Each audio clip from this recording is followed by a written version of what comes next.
don't beat up on yourself. I think work is really, really hard right now to our whole conversation, right? It's Yeah. chaotic out there, it's overloaded. And I see people constantly saying, gosh, I feel like I can't do it. And I want to say, number one, it's not your fault. And two, there are things you can do. And just leave people with that empowering message. Step into the world of success with your brand amplified, the ultimate podcast designed to unravel the intricacies of thriving businesses. I'm your host, Anika Jackson, and I'm on a mission to uncover the stories, strategies, and secrets that have propelled entrepreneurs and business leaders to success.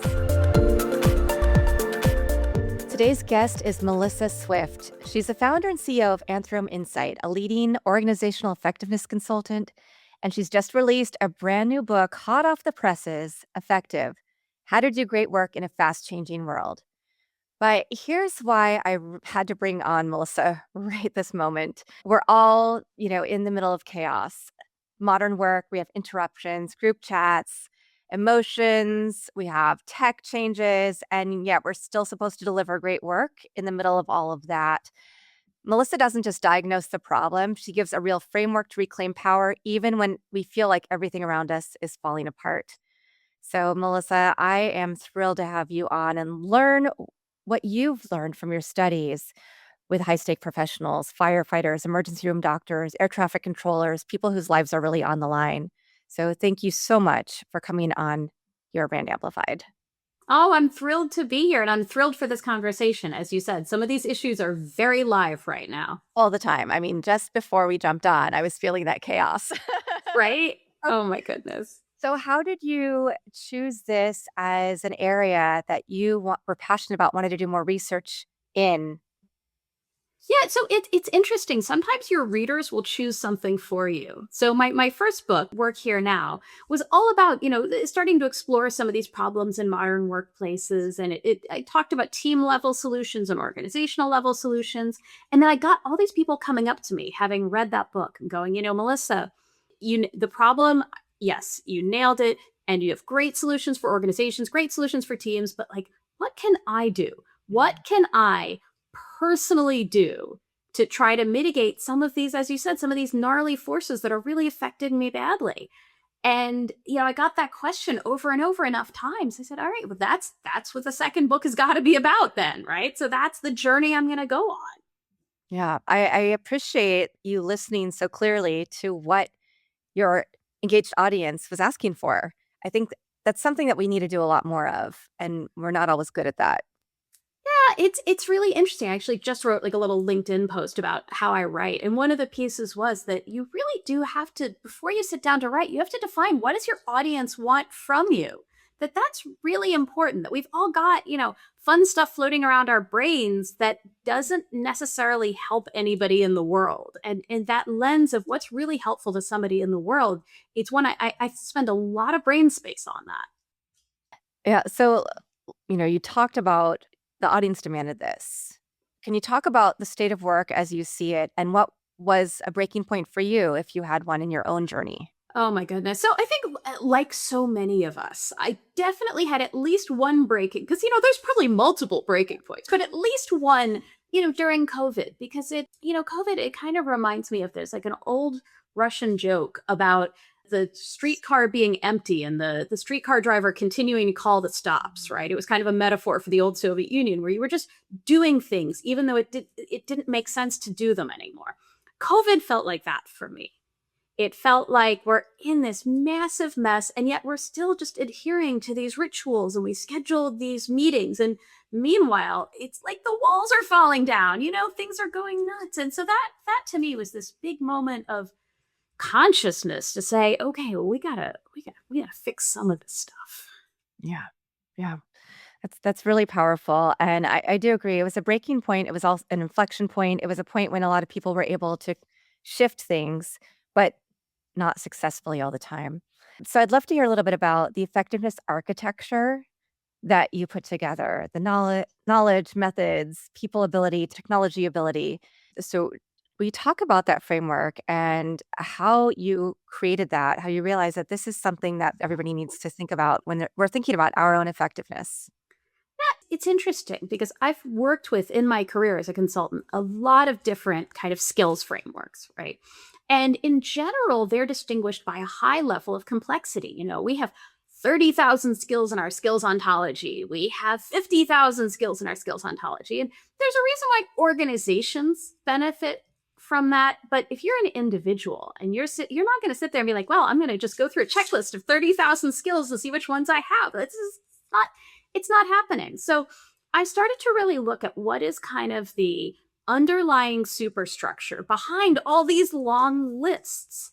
And I came to, some pretty simple, uncontroversial stuff, right? That you have to know something for every job. And some of these frameworks, like the old Hay Group framework back in the day, had a category called know-how for a reason. You got to know stuff. You have to have a way of doing things. And this is one that actually was a bit of a dog that didn't bark for me, that I could see in a lot of these skills frameworks, they didn't have a lot about how people put it all together. It was all discrete task, discrete task, discrete thing, this thing over here. And there wasn't a lot about how people systemically did work. And I thought that was an important category, because when you think about the people you've worked with, right, that makes a big difference. So that's how I kind of came to methods. And then for all the stuff we talked about, soft skills over here, we need all these AI skills over. There's just a perennial thread of people skills and tech skills. I mean, I talk about this in the book, that if you were hunting with a group of like Cro-Magnons, you had to be able to like use your little spear and you had to be able to coordinate with your other Cro-Magnon. It's some of the stuff isn't rocket science. They're just kind of perennial categories. So thinking about those 4 categories, if you keep it really simple at that level, then you can go super deep about what does knowledge really mean? What about explicit knowledge versus tacit knowledge? How do I build on that? How do I build learning? You can go a lot deeper on each one if there aren't 30,000 literally different things. Yeah. You mentioned something really important, the people skills and the tech skills. And you didn't just say AI, right? Because AI is a form of technology. It's one of many tech skills we may need. Do you feel like in today's world, one of the things that is getting lost is the soft skills, the people skills? And then, we're expecting everybody to have this knowledge and just dive right into AI as another tech tool, but we also aren't educating them on the how to. Yeah, it is fascinating to me that we decided to sort of roll out a big technology with so little education around it.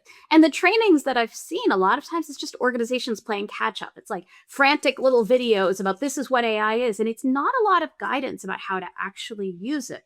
And then at the same time, where you see organizations really rise or fall, a lot of times it's around the people skills. It's around the human skills. And very, very basic things. Like, if you think about it, did anyone ever teach you how to write an email? Have you ever taken a class on how to write a good email? And we write how many of these things in a day? And it's just a simple human communication task. There is nothing fancy about it. That is just pure people skills. How do I express myself in writing?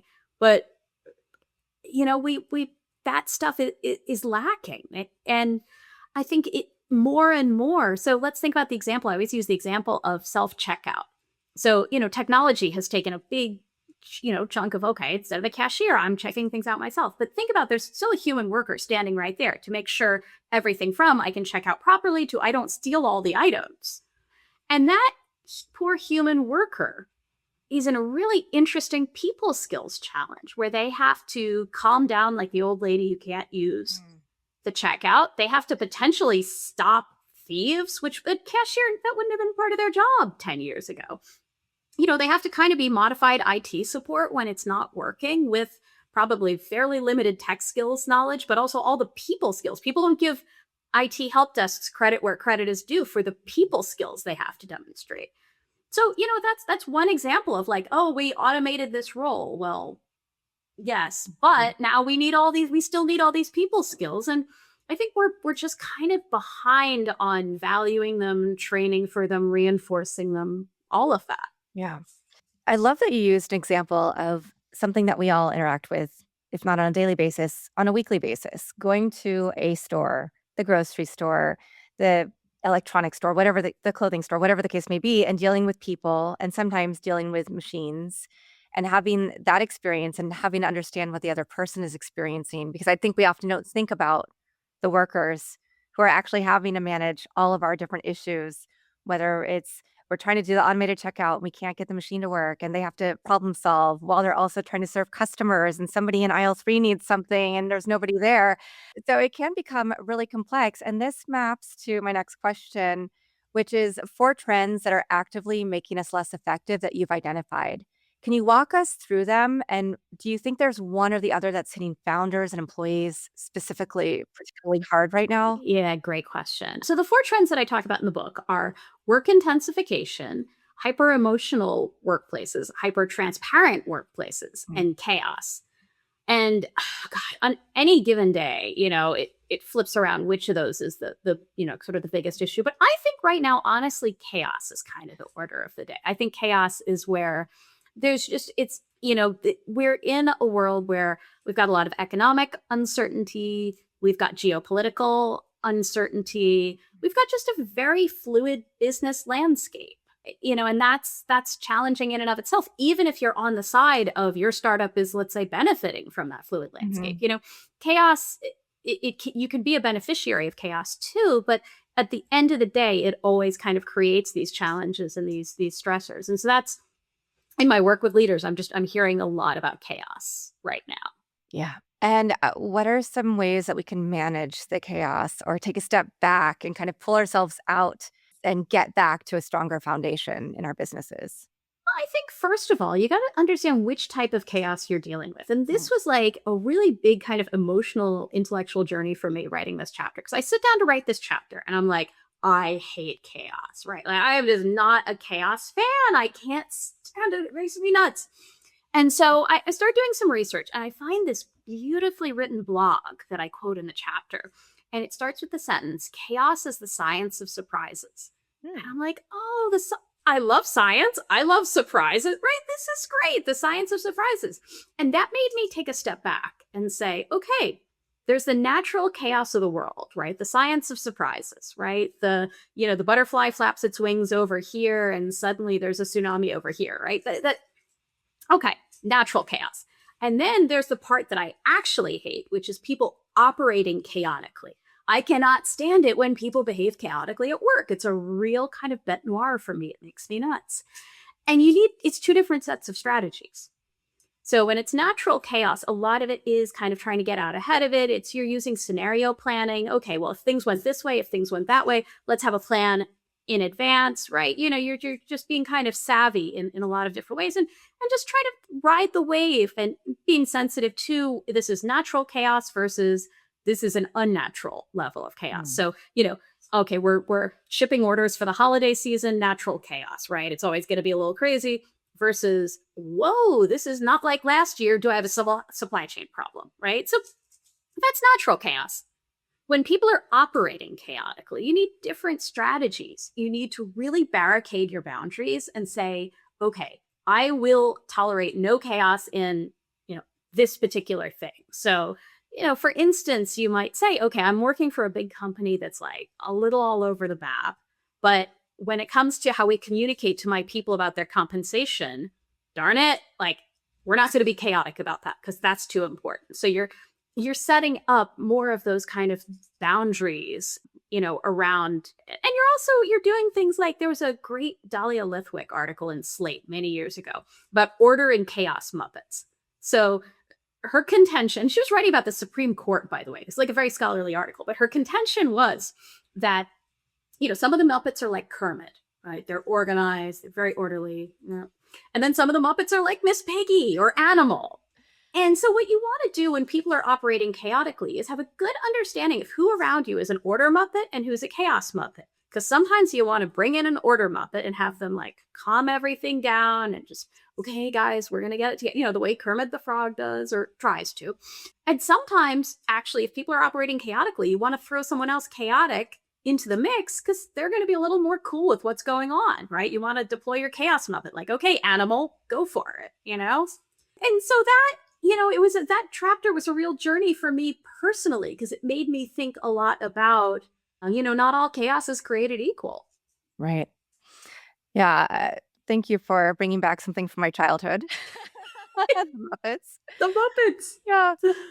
It's such a great way to humanize and to help us identify and mirror or think about those experiences and where are we living in chaos that we can control versus not control. Which brings us to some of the things that you studied, these firefighters, emergency room, air traffic controllers, people we know that if they don't give the right cue, right, or the right signal, or they miss something, accidents happen, deaths happen, a lot of other tragedies. So can you talk about why you chose to study those kind of professionals, what the lessons that, translated into the business world were, and yeah, just the why? Yeah, it's interesting. That one came in a lot of ways out of my sort of personal experience working for consulting companies. That a lot of times it felt like, again, we were just a little loose with how we were doing things. And we would kind of joke over the years that, oh, it's good we're not brain surgeons, like, well, we just caught 75 errors in that deck, "Ooh, okay, well, we're not doing brain surgery. Everything's going to be fine. And after a while, as kind of a student of work and how work gets done, I just got really interested in, okay, are these people actually working differently? Like, what is going on over there that they can, not make 75 errors in a 75 slide deck? And what I found was really interesting that, when you look at the four areas of the effectiveness architecture, they do each area differently, completely differently than most of us do in sort of standard, like white collar work. And again, that was a real learning experience for me, in doing some research and doing these interviews about, these are just folks looking at the world differently. Like, I'll give a concrete example. Technology, right? Like, how many of the technologies that you use at work would you say like you're like an absolute like guru on, right? No, we never feel that way. In contrast, I was talking to this firefighter a couple of days before he was about to go to a course about rope. So they were getting a new kind of rope. And okay, there's a raging fire all around you. You can't be like, oh, geez, this is a little slippery, like, right? Oh, it doesn't tie the way the old one did. You can't figure that stuff out in real time. And so they were going to spend 2 days studying how to deal with the new rope. And that's amazing, right? That is a level of kind of synchronicity with technology that, again, I'm not saying it, the average person at work switches between applications 1,200 times a day. That doesn't mean you're using 1,200 apps. That's just 1,200 switches back and forth, but it implies a decent number of apps you're using. You're not going to be at that level of proficiency with all of them, but maybe pick one or two. And if you got really, really good at a tiny handful of the technologies you use, your working day might be better. It's a really interesting kind of example. Yeah, in the corporate world, we're often not given the time to be able to actually spend that much time and intention studying something to get to that level. Absolutely. And it's a piece of guidance that I give leaders because everyone's always like, how do I get my team to adopt technology better? And I say, time and space, and let people play with them. That's the other piece about, part of what will go on in that training with the rope is they're just like getting a sense of it. And we don't give people, to your point, time to just get a sense of the technologies they're using because that's how the learning really happens. Yeah. I was just speaking to a colleague about this because for one of my classes at USC, we're envisioning all of the assignments as a first step before we can get permission from the, big curriculum honchos to redo the entire course.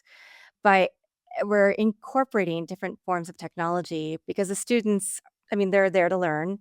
And this is learning they may not get time for out when they get their real job, but they'll already have that foundation. So they may not become perfect at any one of them, but they'll be proficient. They'll know how to use different forms of technology, a lot of it in generative AI, whether it's creating videos with it or graphics or whatever the case may be.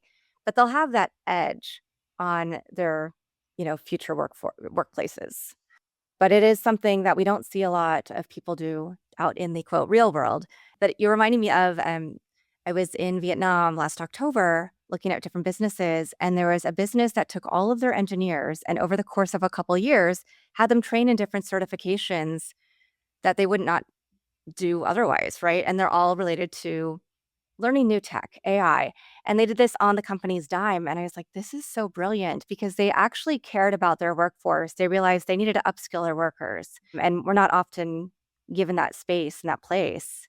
So, in terms of personal effectiveness, it can make us feel like we're not enough. We're not performing enough. Our jobs are on the line. Yeah, and it's a great example of, to exactly your point, there's a systemic issue and then we feel it personally. And then we kind of get dinged for it. Like if I see one more article about workers lack the skill, well, whose fault is it that workers lack the skills? I Most people are great self-directed learners. And when you scratch the surface, a lot of folks have taught themselves. I mean, my favorite example is years ago, I was doing some work for a ball bearings company, and they were in like a smaller city in the Midwest, and they were about to go out and hire some really high-priced robotics talent, and this was going to like break the bank for the ball bearings company. And then they just did this survey. Hey, anybody ever done anything with robots? And it turned out they had all these employees who were like building robots in their garages, right? They had taught themselves robotics. And I think I have a very positive view of human nature. I think that's what the average person does, right? People like to learn, people like to teach themselves stuff. So if people lack the skills that are needed, it comes back to exactly what you're saying, that the average organization hasn't done the kind of thing you're describing, where they've really created time and space for learning. Mhm. Wow. So, you've worked at large organizations or worked with large organizations, Mercer, Korn Ferry, Deloitte, Capgemini. You're also a columnist for MIT Sloan Management Review. How did you see, you're hearing from people who are readers, who are really hungry for this information. In your work with these large organizations as a columnist, did you see the same kind of thing, this interplay of, "Hey, we love what you're writing, we love this lesson, but we're urgent to learn more about our personal effectiveness?" Yeah, absolutely, absolutely. I mean, it's been so interesting writing the column that I get feedback from literally all over the world. I mean, that's the most fun thing, is like you wake up and there's a LinkedIn post about your writing in a different language. Like, oh, this is so great. But time and time again, people say that's what I want. I want those concrete strategies that you put in the article. That's what I need, because it's sort of like we've been recycling the same water of kind of tired hackneyed suggestions for years and years, and people are like, give me some fresh water. Like I'm thirsty, and it's interesting also my work with large organizations, how much of the dialogue always kind of, no matter if you start at the 100,000-foot level of we're going to re-engineer the organization, redesign work, or hear about, we're going to replan your workforce, the conversation ends up at ground level about, well, people spend too much time in meetings. We have trouble working across traditional silos, like just very, very nitty gritty. People don't have time to do the things that we want them to do. And so that was kind of a trend that fascinated me over years and years and years of doing like the big picture, very elevated work, is that what would actually enable this work up here is like this work down here of, we got to engage with some of these very basic ways of working and create an organization where stuff goes on okay at ground level. Otherwise, our loftiest ambitions never get realized. And this sounds simplistic, but really, this is difficult. Oh yeah, it's very much in the category of simple but not easy. This stuff is really, really hard. And again, that's part of why I anchored the book toward what can individuals do, because I think also this is some of the impetus on organizations. You may go in with the best intentions and say, we're going to redesign all our meetings in the organization. Okay, fine. Fabulous. Love it. Love systemic redesign. But the reality is, while you're working through that and the time it really takes to do things like that, which that's hard yards, that's not easy stuff. While you're doing that, give people some ways to just kind of fight their way through the immediate challenges right now. That, sometimes people will actually get upset with me in venues like LinkedIn. They're like, well, you're telling people not to make systemic fixes. No, not at all. Please make systemic fixes, but they're difficult and they take time, and people should be helped while that process is going on. Yeah. People shouldn't just feel like they're static. They should also feel like they're able to learn and grow while this ship is moving. Yeah, Yeah. exactly. Yeah. No, I love that. And there are, you say, four sources of effectiveness. Can you talk us through what each one looks like and which one you are and why that matters Oh, for yeah, how you yeah, lead yeah. organizations? Yeah. So, knowledge shows up as kind of the underlying understanding of your job. So, that might be for a doctor, all the stuff about how the human body works. Methods is how you put it all together. So take that same doctor. It might be, how do you get in a rhythm of, in a 15-minute appointment with a patient, getting all the information you need, moving on to the next one, flowing in, how you integrate your notes, how you keep, advancing your knowledge, right? All the how pieces fall under methods.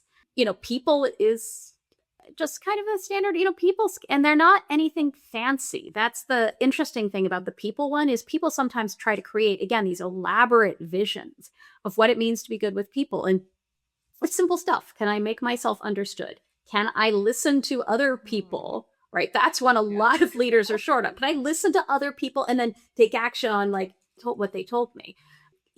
Things like, can I enlist people to help me in a non-manipulative way?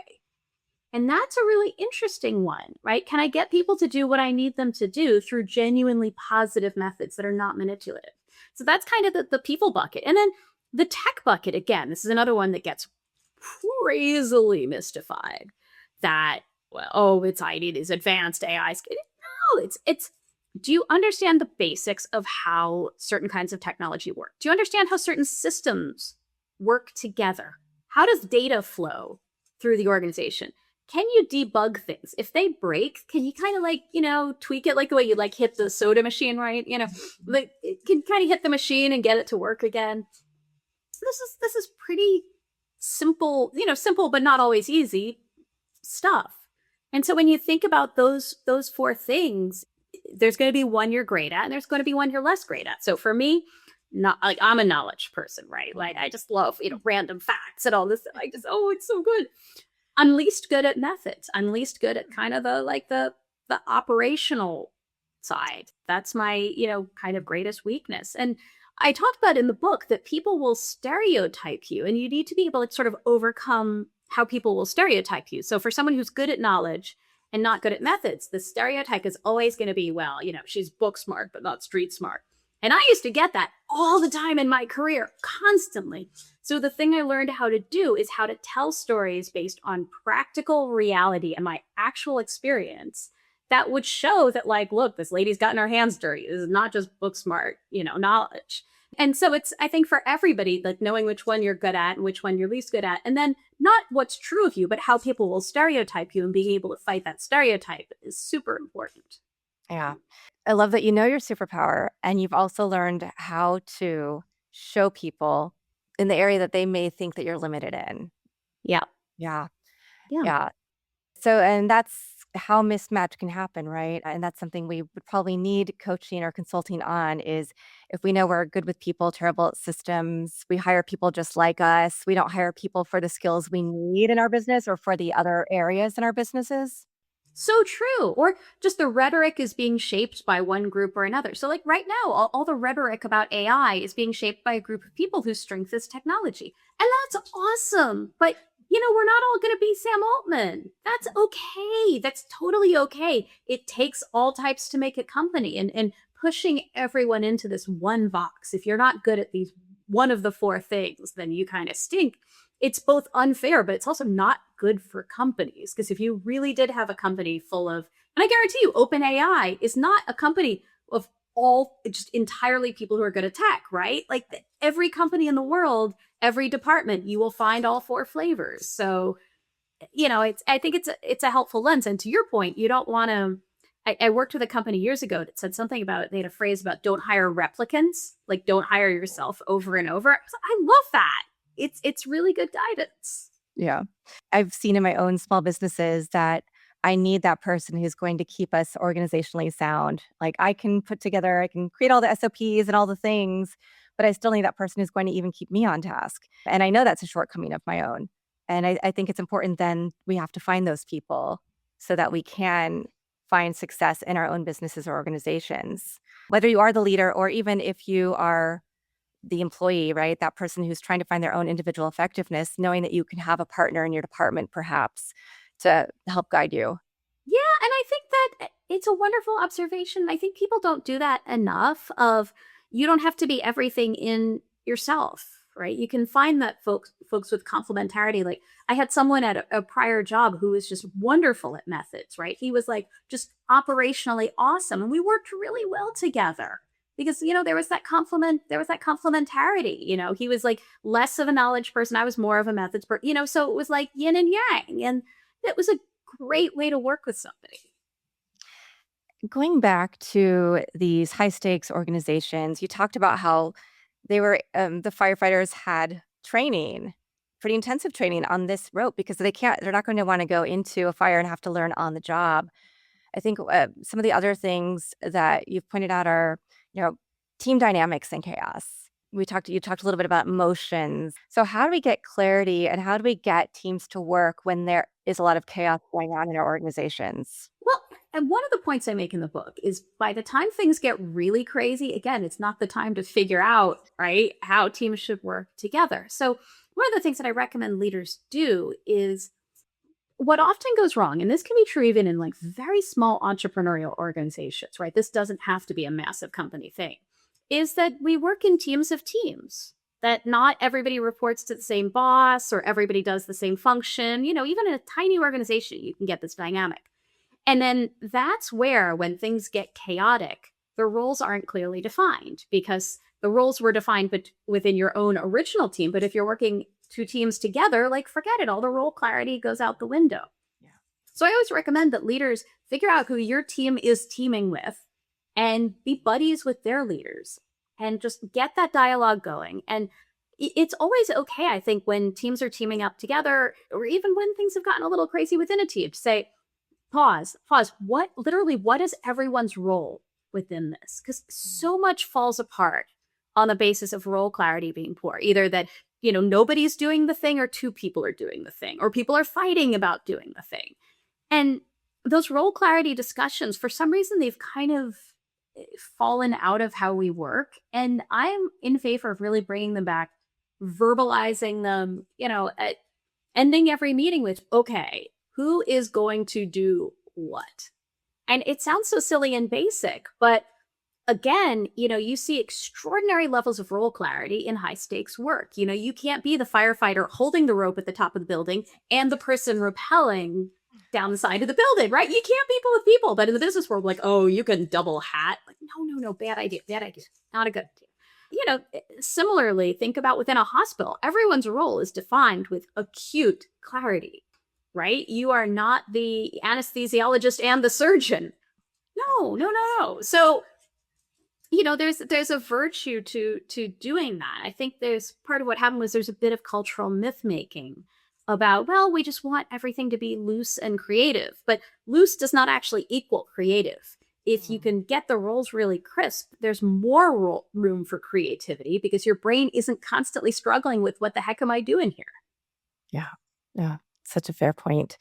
As we're talking, I'm thinking about, the managing the chaos because there's chaos. You mentioned supply chain or geopolitical events or the economy. Not always things that we can control outwardly, but we can still make provisions inside our companies and organizations. And I'm thinking about gray rhinos, black swans, right? The differences Yeah. between the two of them. And I like to bring those examples to my students as well, for them to start thinking about organizations and how there are things we might not be able to plan for, but if there are things that we think might be happening, we can plan for them. Is that something that you also see as part of an individual's effectiveness as well as the group dynamic? Absolutely. I mean, you can sit there. Scenario planning doesn't have to be a giant exercise. You can take 15 minutes and just say, okay, what are 5 things that might happen next and what am I going to do? I actually, as an entrepreneur, I spend a lot of time thinking about that, right? Because the buck stops with me. So I always have to have a plan. And to your point, what's going to happen next? Who knows? So I spend, a certain amount of time on just kind of mental preparedness. And again, there are going to be things you can't guess, but the chances that you've guessed something somewhat adjacent to it, the more time you spend on scenario planning, the more chance that is that that'll happen.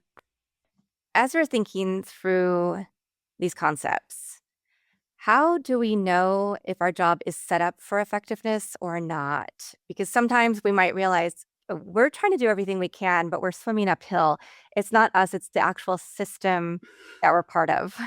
Yeah, it's so interesting. This was a question that started to really plague me as I was writing this book. And that's where chapter 10 came from. Because I sort of, was sitting there thinking, gosh, I would really hate it if someone went through this book and deployed all the strategies and still like, ooh, something wasn't working. And then I reflected a lot on my own life. I reflected on the what I've seen inside client organizations, what I've seen friends go through, et cetera, et cetera. And there is this recurring theme of you may just not be set up for success.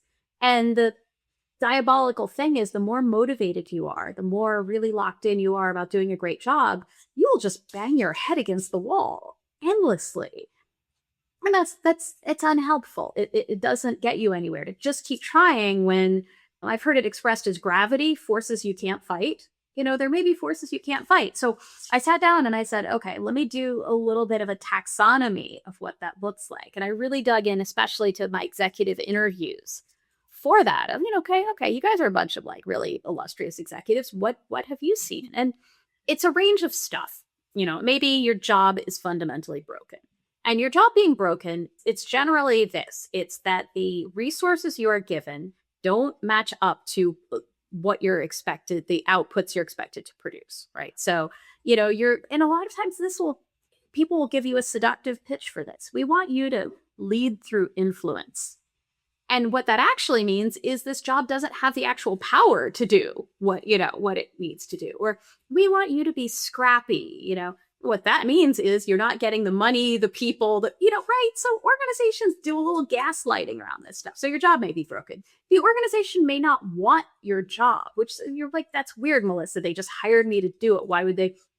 But the reality is, a lot of times, especially for external hires, I think you really have to watch this when you're joining a new organization. They will hire someone to do work that the organization inherently rejects. So I interviewed a great consultant named Joel Gonzalez, and he was talking about a classic example of this is that an organization will be like, we're going to set up an innovation function. And then they hire all these cool innovators from the outside. And the reason why they had to do that was they have a culture that hates innovation. And then the people come in and they're like, oh, it's really hard to innovate here. They're like, no, you're just bad at your job. And then they fire them, they get other people, and it goes to this horrible loop. So the organization may, another classic one is you get hired to be a change agent because the organization's not capable of changing on its own, so those are, kind of a couple, you may have a boss who's constantly reaching over your shoulder. If your boss is determined to do your job, and, we've all been there, that you may not be able to extricate them from your job. So if they're in your job, you can't do your job because your boss is doing it. You may be you may be up against values that don't resonate for you. So if your values are truly in conflict with the organization's values, and I've seen some really vivid examples of this, then ultimately you're not going to be effective because they are trying to accomplish something that you do not actually agree with. Or you may just be failing to get traction and not even know why. And at a certain point, like, stop the madness. You don't have to, it's great. We want to introspect. We want to make ourselves better. But at a certain point, you have to be able to say, okay, if this is the situation, I can't be effective here. What now? Yeah. And that's when you have to choose to walk away or to stay. And that's a harder and harder decision, I think, in light of the job market, the uncertainty around the job market and economics right now, and just the general instability and chaos that we feel externally, not even, beyond just being in our own businesses. Absolutely. And I say in that chapter, like, both of my parents grew up pretty poor. I would never say, just quit your job. It'll be fine. Like, that's really irresponsible advice. There's, people have bills to pay and all that. So it's important to think about it as like a series of concentric circles. The first thing you can do is always have a conversation with your boss about your job, and sometimes that'll fix it. Sometimes they will say, well, oh, you don't have the right resources, or, okay, this is wrong and maybe you should be part of this, so start there. Then are there other roles within you if you like your organization, like you're not having a big values conflict or something? Okay, are there other roles within this organization? And then you can kind of keep concentric. Okay, are there roles at like a direct competitor? Okay, do I need to get out of the industry altogether? But you don't have to take like the biggest leap immediately, and you don't have to do anything rash. It's just start your process. Yeah. So when we're thinking about what we can do, right? What's a founder or an employee, somebody who's working in a role, they might love the organization, they might be very passionate about it, but they're also feeling like they're stuck. They don't have a lot of control. their workday is just horrible. They come home unhappy. What are 3 steps they could take this week, right now, after listening to start reclaiming their effectiveness? Well, I think number one, have a conversation with your manager. And if you're a founder, have the conversation with yourself. I have all kinds of, conversations of this type with myself, about prioritization and really say what is vital to get done and what is less vital. Mhm. That's a lot of times things happen very unintentionally in organizations. And so someone may have dumped on you 78 different things and they didn't even realize they've just been sprinkling these things. You may have dumped them on yourself. Again, I do this to myself all the time, right? Or like, okay, Melissa, you told yourself to do this. Don't tell yourself to do that. It's just a thing that happens. So, number one, start with prioritization. Number two, creating time and space wherever you can. So, is there one meeting this week, one meeting that I don't need to be in? Or again, if it's you're in charge of all the meetings, is there one meeting I can cancel and just get a little bit of that? This dynamic, I think, of very, very back to back to back to back days is not helping any one of us, that our performance in any given meeting kind of stinks because we're in so many meetings and you're just not getting the headspace and the thinking space. So see if you can just brute force clear some space. And then number three, think about your sort of like how work is flowing to you, like you between you and any teammates you may have. And again, if you're, a founder, it may be people in your ecosystem, people that you partner with, right? It doesn't have to be literal teammates, to people who potentially report to you or work for you. And just, kind of take a second and say, how is all that water going through the pipes? Am I doing a lot of times in large organizations, if you really take a step back, you'll see that you're doing a part of someone else's job. And that's a powerful insight. And, I joke about in the book, if you can figure out a way to hand work back to your boss, awesome. Like you're a star, right? Generally not possible. But there may be work that literally should go to other people. It's interesting when I did some research on work intensification last year. That was one of the findings of the research was the people who felt a bit saner and more anchored and more effective were actually just going back to people and saying, you know what? Nope, that is actually your job. And it's so countercultural in so many organizations, like saying not in my job description. That's like a dirty phrase. But actually, people who are really effective are great about knowing what's in their job description. You're right. And it might be the expanded version. It's never going to be just the bullet points you got when you were hired, but knowing really crisply what drives the effectiveness of their job and doing that and not doing all the other stuff. Yeah. And that other stuff is the distraction. It is the things that create more chaos, get us bogged down, and make us feel less effective. Absolutely. Absolutely. Yeah. And when you take a step back, you kind of know what it is too. That's the interesting thing. But it's just most of us it's highway hypnosis, right? We're just driving down the highway and we're not even thinking about it. Yeah. This is just the start of our conversation. I have some questions I'm going to ask you when we get off about speaking engagements and things like that, because I'd love to bring you into some organizations that I work with. But this conversation's been really fun and also clarifying. I think anybody who's listening, is probably there's an area that they're maybe not feeling as effective in right now. And we need to figure out what we excel in, what our strongest pillar is, so we can double down on our superpowers and figure out who else we can work with that might be that gap to our blind spot. I'm really excited to share your book, Effective: How to Do Great Work in a Fast-Changing World. We'll have the link in the show notes to that and to your website and everything else. So I want to ask, do you have any last comments, any last advice you want to leave with the audience? I would say don't beat up on yourself. I think work is really, really hard right now to our whole conversation, right? It's chaotic out there, it's overloaded. And I see people constantly saying, gosh, I feel like I can't do it. And I want to say, number one, it's not your fault. And two, there are things you can do. And just leave people with that empowering message. Mhm. Fantastic. And I always ask my guests, do you have a favorite quote, mantra, verse, poem, family motto, just words that continue to inspire you? Oh, good question. I mean, I would say so. I think a lot about because as a writer, I always think about the Oscar Wilde quote about "I'm sorry I wrote you such a long letter. I didn't have time to write a short one." Because a lot of the communications guidance I give leaders these days is the way you can show people you didn't use AI to write whatever you wrote But also the way you can punch through in this noisy, crowded world is brevity. And I think that the art of brevity, that for me is a real touchstone. Yeah, I love that. Thank you so much, Melissa. I've really enjoyed our conversation. I really enjoyed reading your book, and I'm excited to share your message and your learnings with everybody beyond my audience, as well as this audience right here. Thank you so much for having me. This was a great conversation. Amazing. And thank you to everybody who's watching this episode or listening to it. Please leave us a rating review, share this episode with somebody who needs to hear it.